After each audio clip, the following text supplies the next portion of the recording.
Hi, I'm Elliot Margulies, and I'm with the Midpen Media Center. We're a community nonprofit media center that serves both Santa Clara County and San Mateo County. And we are thrilled tonight to have a group of young poets who are joined by the current Poet Laureate of San Mateo County. And a number of them are also from a classroom in Half Moon Bay High School. And their teacher, Mr. Ward, is with us on this Zoom as well. And we celebrate all of you. And we're in for a treat because every single one of these poets is going to share at least one of their works tonight.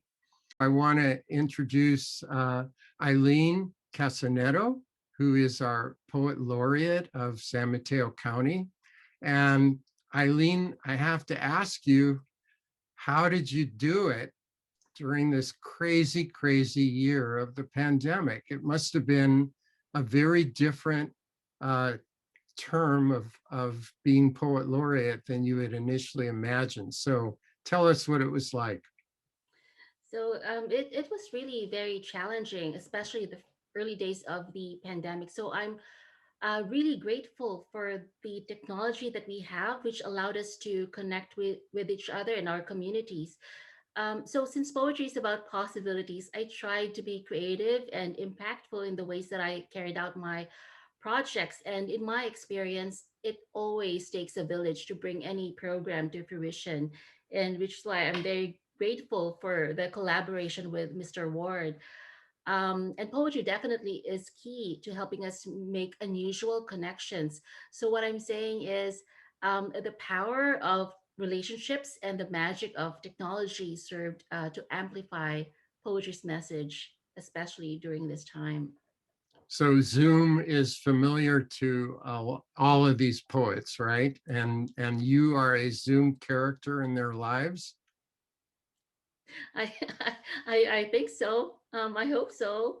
Although I know our young people are waiting to get out there and do more stuff. So I'm really very grateful to all of you for taking time last year and this year, participating in poetry events and just being present for each other and for your communities. Do you have a particular memory of like, yeah, we're on Zoom, yeah, we're socially distant, but it's working right now? Was there a particular time you're really proud of that you remember? I'm proud of all of the events that we did so far with Mr. Ward's class. For instance, visiting them virtually last April for National Poetry Month, and then reconnecting again last December to do the anthology. This was featuring inaugural poems by mostly his students, and this is actually the first time that it's been done in the US to have an anthology of inaugural poems by young people. I'm also very proud of the Poetry Out Loud competition that's organized by the San Mateo County Arts Commission, and the commitment of all our students to making it happen. And also the Housing Leadership Council's annual Youth Poetry Art and Music competition, um, which we did for the first time last year. And it just so happened we were supposed to do it in person, and then pandemic hit, and the students just were so were really pros about it and just made it happen as well. So I'm very grateful to everyone. And Mr. Ward, can you take us back to how you and the Poet Laureate connected and decided to collaborate? Half Moon Bay is such a wonderful community, and I work with Julie Smith a lot, our youth services librarian, and I really like to try to mix in my instruction with outside artists and writers and authors, and bringing a variety of work to the classroom so that students can see living, working writers, other than the ones we study. This, many of them are not living anymore, but it's just nice to have them meet a real writer and to hear about the process of writing and to, frankly, get a break from me and to see the artistry and the work that goes into writing and the beauty that it can bring and the real human nature and quality of a person, of a working, living writer. And most writers have other work they're doing, and they still find the time and ability and the drive to write for others and share the work of the word and the flow and the beauty of writing. And so I had met Aileen and worked with her and just had such a great experience. And then as the time came for, the inauguration and other things going on in our country, and I used the poets.org website, and the idea for the inaugural poem contest gave my students an opportunity to express their voice. And the wonderful thing about 15, 16-year-old students is they are just at this wonderful point in their life, and the energy and the thoughtfulness and their intelligence to express themselves and give words. So Aileen was gracious enough to come to my 3 back-to-back classes and talk about inaugural poems and invest her time and energy and her knowledge to the students about writing. And we did a golden shovel poem, and Aileen worked with the students then, and went into breakout rooms, and just, again, giving the classroom some variety and some excitement about some work, that they could have authentic opportunities to submit their writing to a contest and a form and work towards something. And then to have it culminate with them submitting, and then, the surprise of the book publishing and the lead up to the inauguration and Amanda Gorman's speech and the book going to the Library of Congress, and my later trip to DC and seeing the Library of Congress next to where the barricades are around the Capitol, and just thinking about my students and their writing and their opportunities to do that. It was all just wonderful and beautiful and amazing and fortuitous and all these different words that I could think of. Are you saying that the inaugural poetry book was taken for the Congressional Library already? Yes, it's been submitted to the Library of Congress, and it was submitted to the White House. And I have a personal connection with the White House. My daughter works there, and with the new administration. It's just exciting to do all these things, and these students have this moment. I said to the students in class one time, I said, guys, this is a big deal. Do you get this? This is a big deal. This is really cool. And some of them got it. I don't know if I don't think all of them did, but some of them really got that this is a big deal. And it's not just a, hey, put this on your college resume. It's like, this is a living piece of writing that Aileen helped facilitate, and it just made me so excited and made me proud of my students. It made me feel joyful in a time that's really hard. This time of Zoom teaching and remote learning and all that, it's hard. And the words of these students, some of them you hear tonight, were just made my heart, it sounds corny, but made my heart sing. I was like, oh, this is great. And I just felt really cool I just felt cool. And I don't know, it's just, and it's our young people. And then to see, Amanda Gorman get up and speak her words, and how the students and I watched that on Zoom and as one of our classes on that day. Amanda Gorman certainly showed us that doesn't matter how old you are, when you're a poet, you're a poet. Right. And the other thing that Aileen did in her teaching of the inaugural poem was to really talk about what it means about an inaugural poem, and about the 3 parts of it. It's like, and it's really, to me, it's like, it's emblematic of where 15, 16-year-old students are. It's like where you are right now, where you're looking forward to, and where we should be going, because it was just that kind of cool thing. So.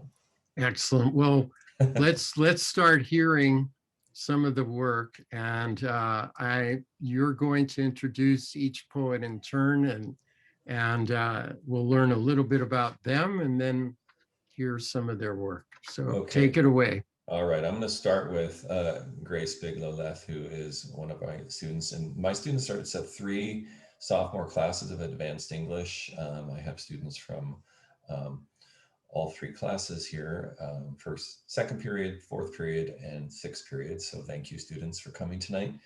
And they just were very gracious about wanting to share their words. And Grace, if you could introduce yourself, tell you a little bit about yourself and what your hobbies are, and then let's hear about your poem.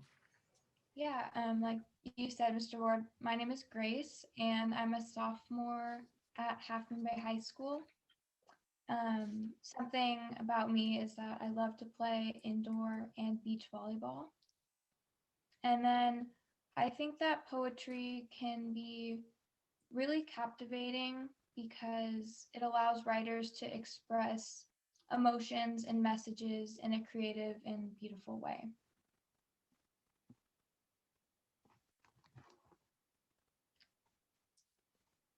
Great, and are you ready to share your poem, Grace? Yeah. Great. Tell us a little about your poem, if it has a title, and then Okay. go ahead and share that. So my poem is called Swirls of Gold Hope, and I picked to write it kind of around climate change because this is an issue that we can see everywhere in our society, and I think that it's not talked about enough. So here it is. Gold swirls and twirls of bittersweet, just beyond the gray horizon. That is where our hopes lie, keeping the dark thoughts away. They will be achieved someday. Each of us with our own journey, here is where our paths meet. I dream of traveling to New York City, seeing buildings wrapped in snow blankets of warmth, families gathered around fires, catching snowflakes on my tongue. Like footsteps, our journeys will cross. In our reunions, we combine our own knowledge with that of others. Alone, an award-winning scientist at NASA will not fix the environment. Alone, the girl in the seat next to you on the bus will not cure world hunger. Alone, the cashier at Safeway will not make the United States an equal space for everyone. Together, these people could change our world. There are many strengths of the United States. We are educators, learners, pioneers, dreamers. Flaws occupy our population as well. They may be overlooked, but remain just as influential. A storm known to all as climate change brings clouds to cover our beautiful horizon. Like Hurricane Katrina, climate change brings with it darkness and demise. Together, though, we can work to help our planet. Race, gender, religion, wealth, political stance, all factors that do not affect a person's ability to contribute. Not when the place humans have lived on for 200,000 years is in danger. There will be significant losses to accompany the victories. The flaming scarlet you see mixed in the horizon, it pays tribute to lives lost. But the golden swirls represent the plethora of lives saved. The future generations thanking us for giving them a chance at a future. Thank you. Wow, thank you, Grace. That was wonderful.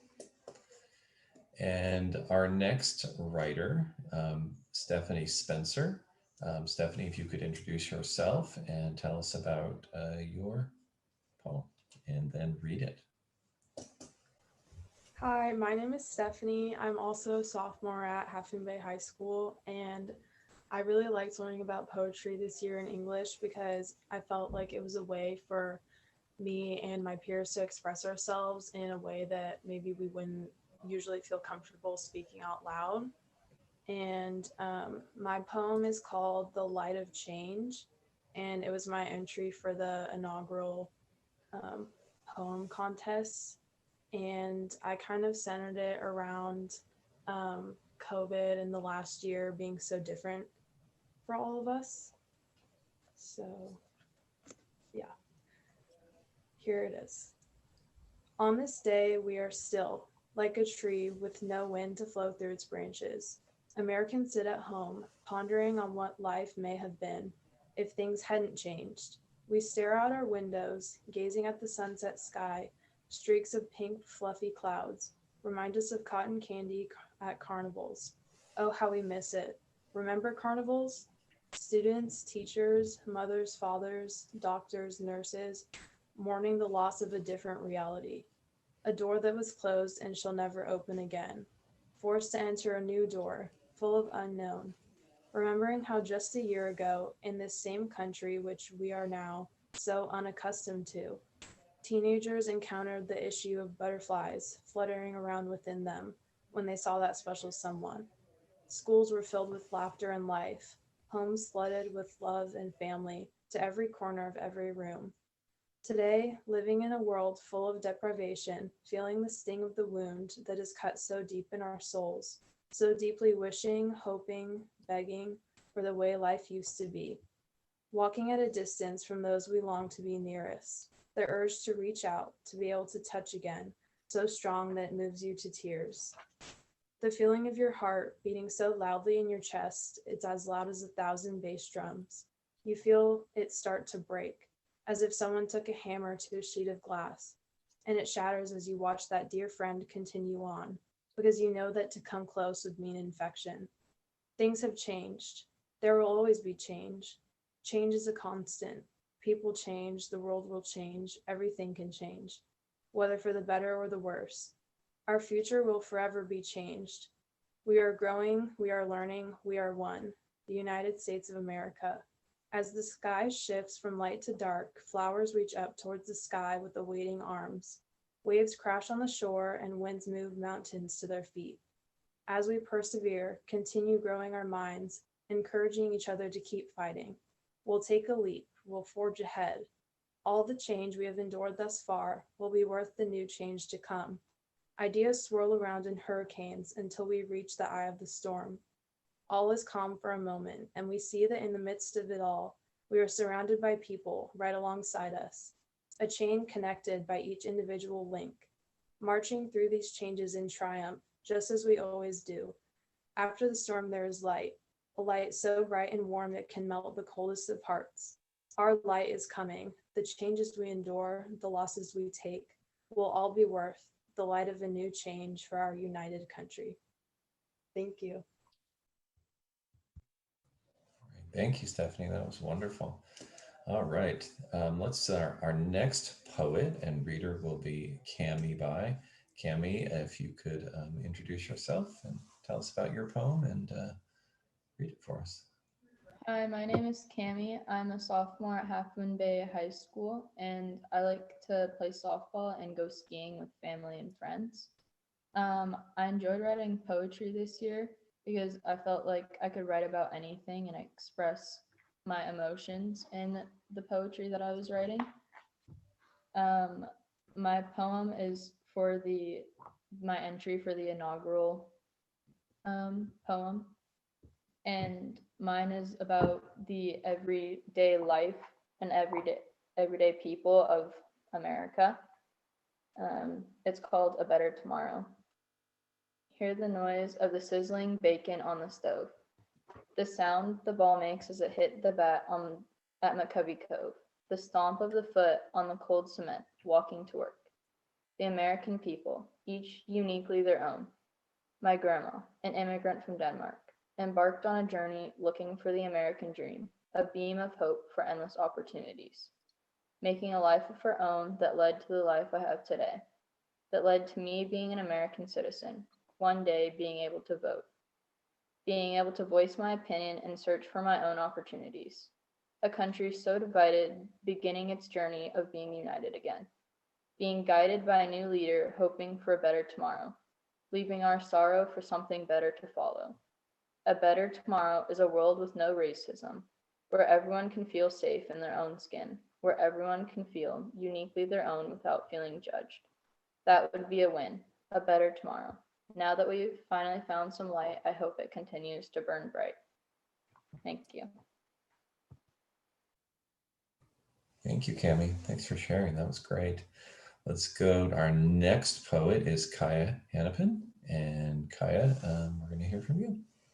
Hi, I'm Kaia Hanpin, and I'm also a sophomore from Half Moon Bay High School. And it has been super cool learning about poetry in Mr. Ward's class this year.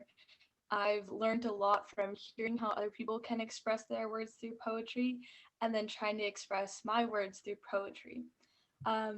The poem I wrote for the inaugural contest was actually a poem format that Miss Cassinetto taught us about, which was the Golden Shovel poem, and she actually used it as a way to a form of writing poetry as kind of a practice way. But I took it and ran with it and did a bunch of trials with it. And it's the Golden Shovel poem is when you use one line from a poem or a story and you put that one line at the end of each line of your poem. So my poem is called "We Must Restore the Soul of America." We must restore the soul of America. I will spare no effort, none, or any commitment to turn around this pandemic. We can do it. I know we can. There's never been anything we've not been able to do when we've done it together. Something will happen. Our country will achieve better. America will grow and not be held down. It's a task, the task of our time. The road there is clear. We must restore the soul of America. Thank you. And thank you, Kaia. Our next poet from Half Moon Bay High School is Charlotte Rogozin. Charlotte, if you could introduce yourself and talk about your poem. Thank you for being here. Yeah, hi, I'm Charlotte. I am a sophomore at Half Moon Bay High School. I live in Montera, just like 15 minutes north of Half Moon Bay. And I wrote my poem before the inauguration, and it was before I knew about Amanda Gorman. And I feel like it was before most people knew about her. And now everyone knows about her, and she's very influential in the poetry community. And I think now a lot of young poets will have someone to look up to. And so I think that's really cool. My poem is called "The Sun Rises," and here it is. The sun rises, first over the Atlantic and up and over the Appalachians, then over the never-ending cornfields, over the Rockies, rises over the Sierras, and lights up America. Then everyone wakes up and hopes for a good day. But we all know, some days are just hard, especially some this past year. Maybe you're struggling with your mental health, struggling to pay your rent, struggling to get food on your plate, or maybe you just do not want to get out of bed. These feelings are valid. Everyone feels this at some point. But here we are today to celebrate a good day, to celebrate what is to come. A new president and vice president, a new vaccine for COVID-19, a new year full of opportunities. There is hope. There are brighter days to come. There are better days to come. Thank you. All right, thank you, Charlotte. And that was our final student of the ones from Half Moon Bay High School. And thank you again, students, for taking time out of your evening. And I'll turn it back over to Elliot. Oh, and we're going to meet another group of poets that Aileen will introduce. So Aileen, go ahead. Thank you, Elliot. Thank you, Jim. Like you, Jim, it's an honor and a joy for me to work with young people. I love, love, love it. I've always believed that we have to empower youth because without them, we have no future. And this group that we have this evening is truly exceptional. Without further ado, please allow me to introduce Ronit, who was a finalist in the San Mateo County Housing Leadership Council's annual youth poetry competition last year. Welcome, Roni. Please tell us something about yourself and then share your poem. Hi, my name is Ronit. I am in the 6th grade at Nueva School. I enjoy poetry because it feels like an artistic output that I can use whenever I want in writing. This poem is called "The Long Journey." I wrote it about a person who comes back to their hometown after having success far away. I wrote it about a possible future self of me that I partially hope for. It's not exactly accurate. Even if the poem isn't necessarily about me, it can be about anyone. I see my home up the road and think of the trip. Notice how the trees have grown and how the pond is filled with toads and the stream trickled with the drip. I sat down on a bench and thought about my travel. As the rain started to drench, it hit me like a wrench, how my life has unraveled. The very next day I went back into the town, where I grew up in a tent. I looked on how far I went and collapsed to the ground.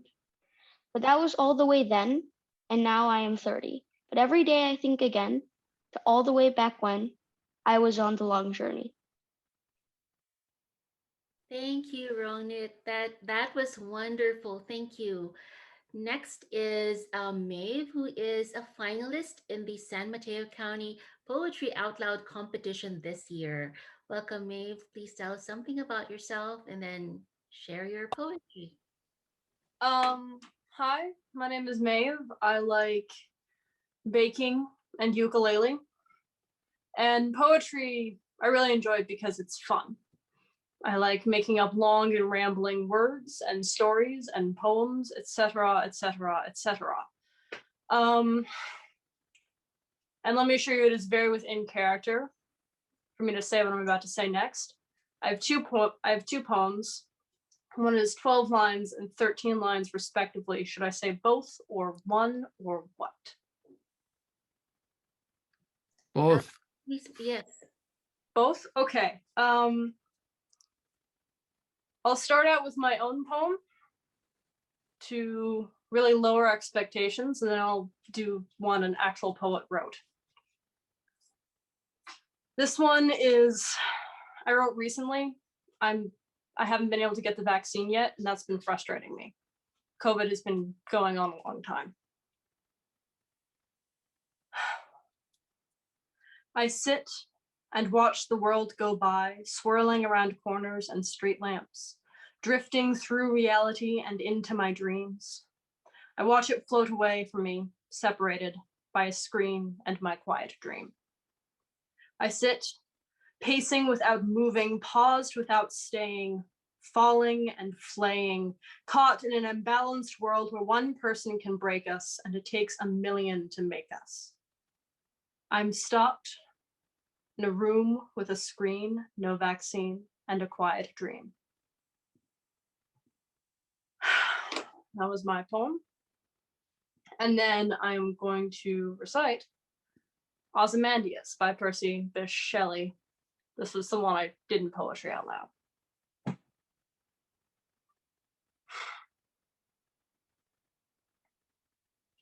I met a traveler from an antique land who said, "Two vast and trunkless legs of stone stand in the desert. Near them on the sand half sunk, a shattered visage lies, whose frown and wrinkled lip and sneer of cold command tell that its sculptor well those passions read, which yet survive, stamped on these lifeless things, the hand that mocked them, and the heart that fed. And on the pedestal these words appear, my name is Ozymandias, King of Kings. Look on my works, ye mighty, and despair. Nothing beside remains. Round the decay of that colossal wreck, boundless and bare, the lone and level sands stretch far away.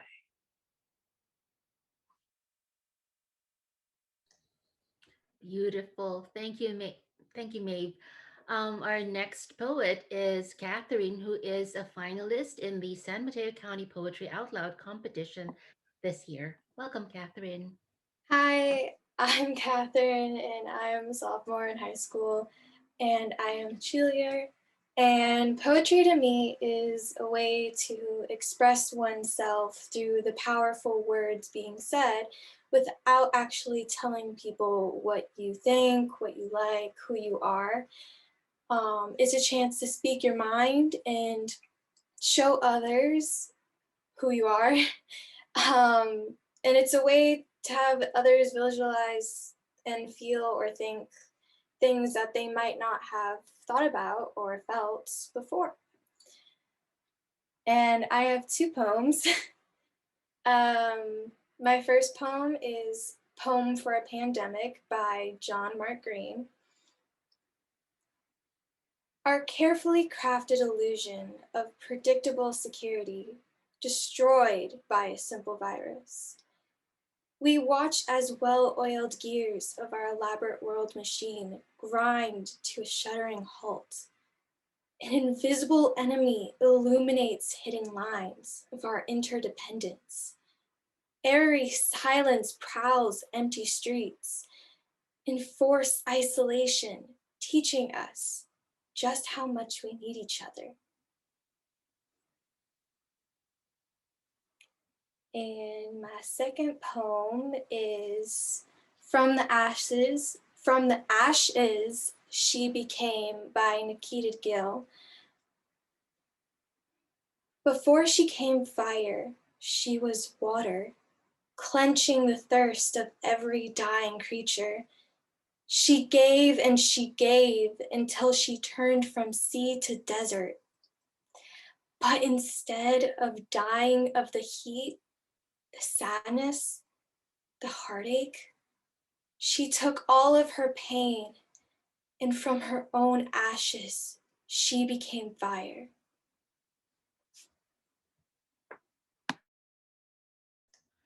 Beautiful. Thank you, Catherine. Next poet is Jessent, who is the first runner-up in the Daly City Youth Poet Laureate competition this year. Welcome, Jessent. Hi everyone. As you already know, I'm a Filipino immigrant, or I was born from the Philippines and I moved here for like a year and some months. And poetry has been a big deal to me, and it's like a way of me expressing my emotions. Since it's been like a rough year, and I experienced America for like with COVID, so social distancing, and it was all weird. So I'll be reciting two poems, if that's okay. I also those two poems are like the poems I wrote for the contest of like Daly City Youth Poet Laureate, and I got it written out in the book as well. And I have here Flight to the Unknown. Mesmerized by the lights, the land blurred by my sight, the moon I saw day and night. That was all because of a flight. We're finally here, my father murmurs, a wistful smile etched upon my face. My eyes sparkled with wonder in this foreign, new place. Felt the cool, dry breeze of the air, seen the clear, celestial sphere. I breathed it in, then out, the night sky, dark blue, as the sun settled into the Pacific. The ocean to where I was from, twinkling stars from the galaxy above, weakened by my eyes, hope I can't find. The silent noise of people muttering in different languages, incoherent to my ears, but proof of my movement. Long lines formed with varying pathways, destinations set in stone. But I'm uncertain on what lies ahead. The moon gleams its light from the warm sun, though the dark blankets engulf everything, bringing one to fear the unknown, estranged by everything, a greet of disconnection. The organized placement of lights has given me amazement, brought color to the road ahead, but their distant welcoming dulled the vibrance instead. This flight to the unknown, an enigma to my life, a huge obstacle I must trudge on, a riddle only I could answer. And my second poem is entitled Fog because it's common for here Daly City here to be foggy, and I got inspired. So, fog, this never-ending road I've been treading on for so long. Its direction unclear, as if I'm not moving, concealed by this thick cloud of water, muddling my senses and feelings. This cold, the uncanny, the beautiful silence and its loss, giving consolation, a feeling I've grown accustomed to. My solace in this time of darkness, the condensation occurring more and more, water droplets coming into sight, humidity increasing, dense as is my heart, doubt eating me up as I walk blindly. The bitter cold atmosphere that surrounds me, I'm withstanding still, despite of the unease. I'm walking still, against the unknown, opposing my tears. Wonderful. Thank you, Jessent. Last but not least is Teagan, who won first place in the San Mateo County Poetry Out Loud competition this year. Welcome, Teagan. Hi, thank you. My name is Teagan. I am a sophomore at Cappuccino High School. I am also a guard member. Poetry to me is kind of, I guess, a coping mechanism that I used from a really young age. And so I have all of these poems now, and I never knew what to do with them until I met my 8th grade English teacher. And she did her very best to always help me. She's the reason I did poetry out loud in the first place. Um, I never expected really anything of it, but she always believed in me. And so I'm really grateful for her. Her name is Miss Lemire, by the way, if you want to check her out. She's amazing. So with that, they said I could prepare one really long poem. So when you say long, I'm going to give you a long poem. So this is I Sing the Body Electric, Especially When My Power's Out by Andrea Gibson. This is my body. I have weather vanes. They are especially sensitive to dust storms and hurricanes. When I am nervous, my teeth chatter like a wheelbarrow collecting rain. I'm rusty when I talk. It's the storm in me. The doctor said someday I might not be able to walk. It's in my blood like the iron. My mother is as tough as nails. She held herself together. The day we could no longer hold my niece, she said, "Our kneecaps are our prayer beds. Everyone could walk farther on their kneecaps than they can on their feet. This is my heartbeat. Like yours, it is a hatchet. It can build a house or tear one down. My mouth is a fire escape. The words coming out do not care that they are naked. There is something burning in here. When it burns, I hold my own shell to my ear. Listen for the parade. When I was 7, the man who played the bagpipes wore a skirt. He was from Scotland, so I wanted to move there.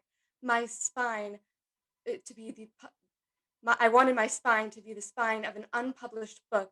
My fate, the very first and last page. The day my ribcage became monkey bars for a girl, hanging on my every word.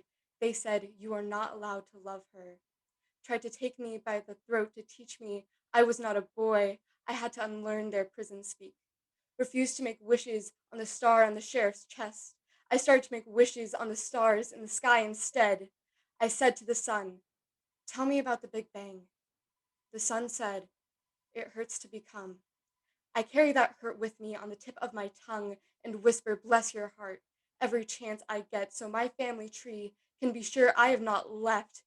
You do not have to leave to arrive. I am learning this slowly. So sometimes when I look in the mirror, my eyes look like the holes of the shoe in the shoe shine man. My hands are busy on the wrong things. Some days I call my arms wings. While my head is in the clouds, it will take me a few more years to learn. Flying is not pushing away the ground. Safety is not always safe. You can find one on every gun. I am aiming to do better. This is my body. My exhaustion pipe will never pass inspection. and still my lungs know how to breathe.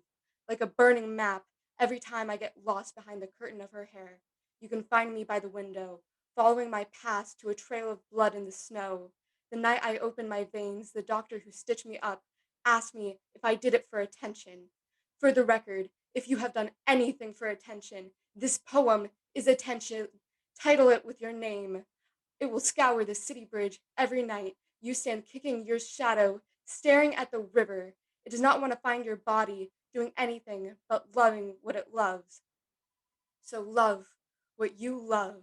Say, this is my body. It is no one's but mine. This is my nervous system, my wanting blood, my half-tame addictions, my tongue tied up like a ball of Christmas lights. If you put a star on the top of my tree, make sure it's a star that fell. Make sure it hit rock bottom like a tambourine, because all these words are stories for the staircase at the top of my lungs, where I sing what hurts, and the echo comes back. Bless your heart, bless your body, bless your holy kneecaps. They are so smart. You are so full of rain. There's so much growing. Hallelujah to your weather veins. Hallelujah to the ache, to the pool, to the fall, to the pain. Hallelujah to the grace in the body and every cell of us all. Thank you. Beautiful. Thank you, Teagan.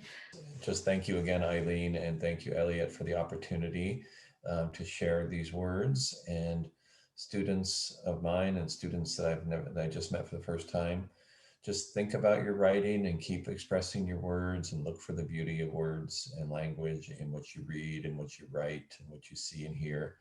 And it's there, it's everywhere. So I'm just so excited to have the opportunity. I'm so blessed to get to work with wonderful students and to have great collaborators in my life like Aileen and you, and now you, Elliot. So thank you. You all are just amazing. I am so, so proud of you, and I hope we can keep working together.